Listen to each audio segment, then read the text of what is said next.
May mga tao talagang mahilig mag-flex. House tour dito, car collection doon. At okay lang yan mga matanong, kung galing sa sarili mong pera. Pero paano kung ang 40 luxury cars mo, Rolls-Royce, Maybach, Bentley, ay pinagtatanungan kung galing sa pundong pambaha? Mga matanong, ako si Kuya Mark at ito ang tanong natin ngayon. Sina Curly at Sarah Discaya. Dating mahirap daw, pintor, obrero, na naging bilyonaryo. Ang ganda sana ng kwento. Pero eto ang verdict namin mga matanong. Hindi sila nahuli ng investigador. Nahuli sila ng sarili nilang yabang. At ngayon, pareho na silang nakakulong. Ganito yan nangyari. Simula natin sa kwento nila. Dating pintor si Curly. Nagtrabaho sila pataas. At walang masama sa pangarap na yumaman. Basta malinis ang daan. Ano yung naging parang gateway para gumanda ang buhay ninyo?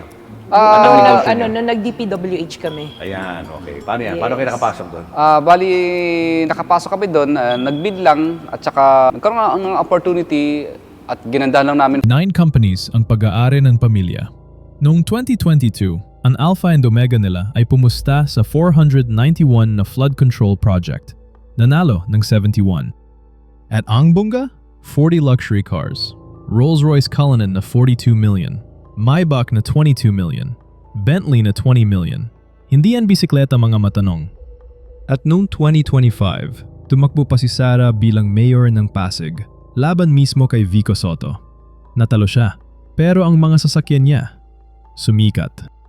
Ang problema kasi sa pag-flex mga matanong, may nakakakita.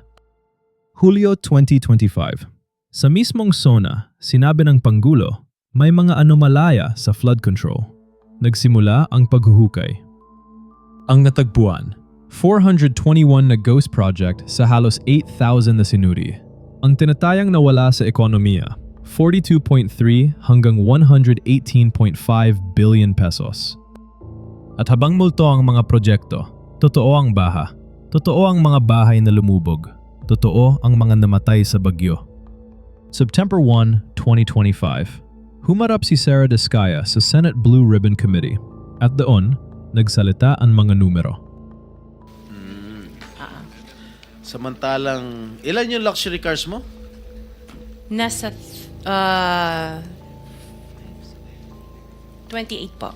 28 lang. Ano, Yes. ano ito mga ito? Rolls-Royce, Ferrari? I don't have. Para patas, itinanggi nila ang ghost projects. Ang Rolls-Royce daw, hindi binayaran ng cash. Pero sa maraming tanong, ang sagot, hindi ko na matandaan. Selective amnesia, yan ang tawag ng mga senador. Tapos may dagdag pa. Ayon kay Senator Soto, ang kumpanyang pinagbilhan nila ng mga kotse, konektado umano sa smuggling. September 3, ni-raid ng Bureau of Customs at pulisya ang property nila. 12 na kotse ang nakumpiska. Ang iba, nawawala. Nasaan ang ibang kotse, mga matanong? At ang taumbayan, bumuhos sa kalye. Ang tawag nila dito, Trillion Peso March. Libo-libong Pilipinong nagsasabi ng isang bagay. Ibalik nyo ang pera namin. Kasi kapag ninakawan mo ang taong binabaha, lalangoy sila papunta sa'yo. December 20, 2025. Nakulong si Sarah Discaya sa Lapu-Lapu City Jail, kasama ang 8 na DPWH engineers. Ang kaso, isang 96.5 million pesos na ghost flood control project sa Davao Occidental. Mula sa mansion tour hanggang sa selda, wala pang isang taon ang pagitan. June 4, 2026, nagsampa ang ombudsman ng non-bailable na graft at malversation laban sa mag-asawa sa isang 53.9 million pesos na proyekto sa Kalumpit, Bulacan. We begin at the Senate where contractor Curly Discaya has been arrested. A Bulacan Regional Trial Court ordered Discaya's arrest last Friday for a malversation case linked to the anomalous flood control project in the province. At etong detalye, nasa kustodiyan na pala siya ng Senado mula pa September na contempt sa Blue Ribbon hearing. Kaya nang dumating ang warrant, nandoon lang siya. In turnover sa pulisya, dinala sa Bulacan Provincial Jail. Ang taong nagtago sa likod ng mga kumpanya, Naabutan ng batas sa loob mismo ng Senado. Balikan natin ang tatlong aral. Una, ang yabang. Ang bawat kotseng ni Flex nila, ang bawat house tour, naging ebidensya laban sa kanila. Ang lifestyle na hindi tugma sa dineklara, yan ang unang bandila ng investigador. Ang sarili nilang interview, ang sarili nilang mga salita, exhibit na ngayon sa kaso. Pangalawa, ang multo. Ang Ghost Project ay hindi lang nakaw na pera. Binayaran ng taxpayer ang proteksyon sa baha na hindi kailanman itinayo. Kaya kapag bumagyo, ang tao ang nagbabayad sa buhay nila.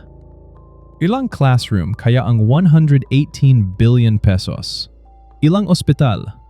Ilang totoong flood control? Yan ang tunay na halaga ng multo. Pangatlo, ang sistema.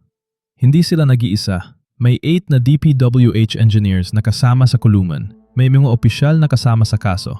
Kasi ang kontratista hindi makakalusot kung walang pumipirma. Well, I cannot say, but we have done enough because we're not done yet. Unfortunately, the more we look, the more we find. And it's going already back beyond my administration, beyond my term. Sabi mismo ng Pangulo, mga matanong, hindi pa tapos ang paghuhukay. Kaya ito ang huling verdict. Sina Curly at Sarah Diskaya, bistado ng sarili nilang yabang. Pero ang totoong tanong, mga matanong, sino pa? Kasi ang 40 na kotse, hindi bumibili ng sarili nila. Ang prediksyon namin, hindi sila ang huli. Sabi mismo ng palasyo, asahan ang mas marami pang mahukulong ngayon 2026. At tandaan, inosente pa rin sila hanggat walang hatol. Pero ang non-bailable na kaso, matagal na laban yan. Kaya ikaw mga matanong, sino sa tingin mo ang susunod na maaresto? Sagot sa comments. Yun lang muna, mag-isip-isip tayo. At kita-kits sa susunod na tanong.